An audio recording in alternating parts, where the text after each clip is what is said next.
Hi guys, welcome to another vlog. నా first video మీకు బాగా నచ్చింది అనుకుంటున్నాను. So I'm here again to entertain you. So నేను ఫస్ట్ వ్లాగ్లో చెప్పినట్టు నేను డిఫరెంట్ కైండ్స్ ఆఫ్ వ్లాగ్స్ ఇస్తా అని చెప్పా. దాంట్లో మోటో వ్లాగింగ్ అనేది ఒకటి. కానీ I have a secret for you. Come I don't have a bike. అసలు బైక్ లేకుండా నువ్వు మోటో వ్లాగింగ్ ఎలా చేద్దాం అనుకున్నావు? లేదు, బైక్ తెచ్చుకొనే చేద్దాం అనుకుంటున్నా.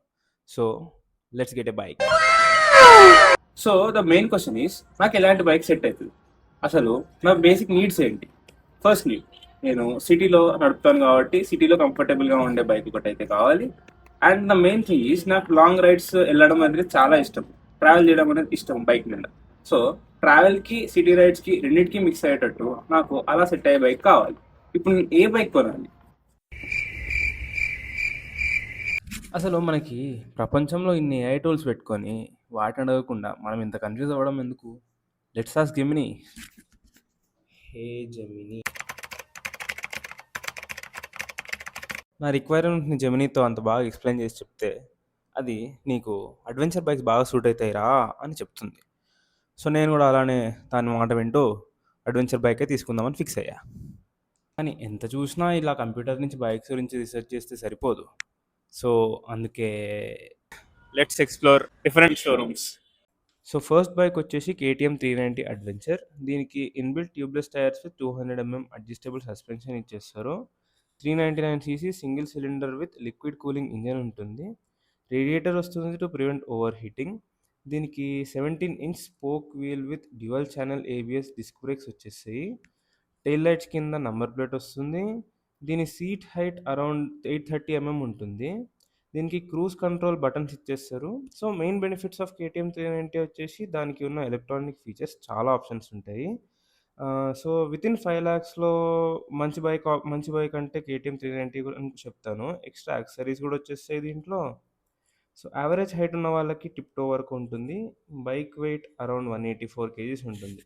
బైక్ మైలేజ్ అరౌండ్ 34 kmpలు ఇచ్చేస్తుంది. టూర్స్ అండ్ ట్రావెలింగ్స్ కన్నా ఆఫ్ రోడింగ్కి బెటర్ ఆప్షన్ అని నా ఒపీనియన్. రోడ్ ప్రెజెన్స్ కూడా చాలా బాగానే ఉంటుంది. ట్రాఫిక్లో కూడా లైట్ వెయిట్ అనిపిస్తుంది. దీంట్లో 390X, 390R, 390S 3 types of variants ఉంటాయి. సో నెక్స్ట్ బైక్ వచ్చేసి కవాసాకి వర్సెస్ 650. ఇది ఒక Japanese brand mid weight adventure tourer. దీని టైర్ సైజ్ వచ్చేసి 17-inch అలాయ్ వీల్ ట్యూబ్లెస్ వచ్చేస్తుంది. 150 mm లాంగ్ ట్రావెల్ సస్పెన్షన్ ఇచ్చేస్తారు. ఇది 4-stroke ప్యారల్ ట్విన్ సిలిండర్తో 649cc లిక్విడ్ కూలింగ్ ఇంజన్ వచ్చేస్తుంది. దీనికి డ్యూయల్ ఛానల్ ఏబిఎస్ కూడా వచ్చేస్తుంది. దాంతోపాటు ఎల్ఈడి టైల్ లైట్స్ కూడా ఇచ్చేస్తారు. ఎక్స్ట్రా యాక్సెసరీస్ ఫర్ ప్రొటెక్షన్ ఉంటుంది. యావరేజ్ హైట్ ఉన్న వాళ్ళకి ఓకే, బట్ మైలేజే చాలా తక్కువ, 20 kmpl ఉంటుంది. ప్రైస్ మన బడ్జెట్ దాటిపోయింది. అప్రాక్స్ 11 lakhs పడుతుంది on the road in Hyderabad. దీని సీట్ హైట్ కూడా కొంచెం పెద్దగా ఉంటుంది, 840 to 845 mm. So next bike under consideration వచ్చేసి జావా ఎస్డి అడ్వెంచర్. దీనికి 21-inch front wheel and 17-inch rear wheel with tubed spokes wheels వచ్చేస్తాయి. 200 mm లాంగ్ ట్రావెల్ సస్పెన్షన్ ఇచ్చేస్తారు. రేడియేటర్ వచ్చేస్తుంది for cooling. 334cc advance liquid cooling engine వచ్చేస్తుంది. Torque కూడా బాగానే ఉంటుంది. Extra luggage కోసం అనేసి కొంచెం డిఫరెంట్గా యాక్సెసరీస్ అయితే ఇచ్చారు. అన్ని బైక్స్ కన్నా డిఫరెంట్ లుక్ టైల్ లైట్స్ ఉంటాయి వీటికి. డ్యూయల్ ఛానల్ ఏబిఎస్ బ్రేక్స్ వచ్చేస్తాయి. సీట్ హైట్ అరౌండ్ 815 mm వచ్చేస్తుంది. దీనికి వచ్చేసి డిజిటల్ డిస్ప్లే ఇచ్చేస్తారు which has inbuilt navigation. Dual LED head lights వచ్చేస్తాయి. డ్యూయల్ ఎల్ఈడి హెడ్ లైట్స్ అయితే బాగుంటుంది చెప్పాలంటే. ఈ బైక్కి కొంచెం లాంగ్ రేంజ్ లైట్ అనేది వస్తుంది. బైక్ వెయిట్ వచ్చేసి అరౌండ్ 187 kgs ఉంటుంది. అన్ని బైక్స్లో ఉన్న దానికన్నా బెటర్ మైలేజ్ అని చెప్తాను. 35 kmpl ఇస్తుంది.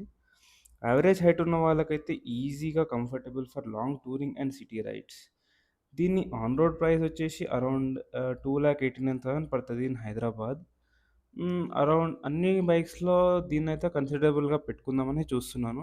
బాగుంది బైక్ చూడ్డానికి, రోడ్ ప్రెజెన్స్ కూడా బాగానే ఉంది. సో నెక్స్ట్ బైక్ వచ్చేసి రాయల్ ఎన్ఫీల్డ్ హిమాలయన్ 450. దీని టైర్స్కి 2 types ఆఫ్ రిమ్స్ ఇస్తారు, ట్యూబ్ అండ్ ట్యూబ్లెస్. ట్యూబ్లెస్కి సపరేట్ కాస్ట్ ఉంటుంది. 200 mm లాంగ్ ట్రావెల్ సస్పెన్షన్ ఉంటుంది. 452cc single cylinder liquid cooled engine with 40 Nm torque వచ్చేస్తుంది. రేడియేటర్ ఉంటుంది ఫర్ ఇంజన్ కూలింగ్ అండ్ దీని కింద స్టంప్ గార్డ్ వచ్చేస్తుంది. ఈ బైక్ పెట్రోల్ ట్యాంక్ వచ్చేసి దీని కెపాసిటీ వచ్చేసి 17 లీటర్స్ ఉంటది. మైలేజ్ కూడా అరౌండ్ 30-35 కేఎంపీఎల్ ఉంటది. సీట్ హైట్ వచ్చేసి 805-825 అడ్జస్టబుల్ సీట్. దీనికి spoke wheel with dual channel ABS ఇచ్చేస్తారు. అది monoshock absorber. Tail lights integrated ఇస్తారు. ఇక్కడ నంబర్ ప్లేట్ పెట్టుకోవచ్చు. లగేజ్ క్యారియర్ ఫిట్ చేసుకోవడానికి ఎక్స్ట్రా ఫిట్టింగ్ చేసుకోవచ్చు దీనిక్కడ. చాలా క్లాసిక్ లుక్ ఉంటది ఈ బైక్‌కి. అండ్ దీనికి డిజిటల్ డిస్‌ప్లే ఇచ్చేస్తారు. సో, దీంట్లో ఏంటంటే speedometer, fuel indicator and mainly దీనికి ఇంటిగ్రేటెడ్ నావిగేషన్ ఉంటది. అండ్ లెఫ్ట్‌లో ఒక బటన్ ఉంటది టు కంట్రోల్ ద డిస్‌ప్లే.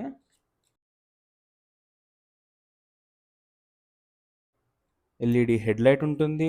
ఎక్కువ రేంజ్ అయితే ఉండదు. బట్ సిటీలో అయితే ఓకే. అండ్ దీనికి ఇండికేటర్స్ గూడా ఎల్ఈడీ ఇచ్చేస్తారు. సో, దీని on road price top variant వచ్చేసి 4,34,000 పడతది. దీంట్లో 6 వేరియంట్స్ ఉంటాయి. టాప్ వేరియంట్ వచ్చేసి మానా బ్లాక్. మానా బ్లాక్‌లో ఏంటంటే అన్నిటికన్నా డిఫరెంట్‌గా ర్యాలీ కిట్ అనేది ఉంటది. సో, నేనేమంటా అంటే యావరేజ్ హైట్ ఉన్న వాళ్ళకి comfortable for touring and city rides. Disadvantages వచ్చేసి ఇది ఆల్మోస్ట్ 200 కేజీస్ ఉంటది. అదొక్కటే. లాస్ట్‌కి నేను ఈ 4 బైక్స్‌లో ఏదో ఒక బైక్ కొందామనైతే ఫిక్స్ అయ్యా.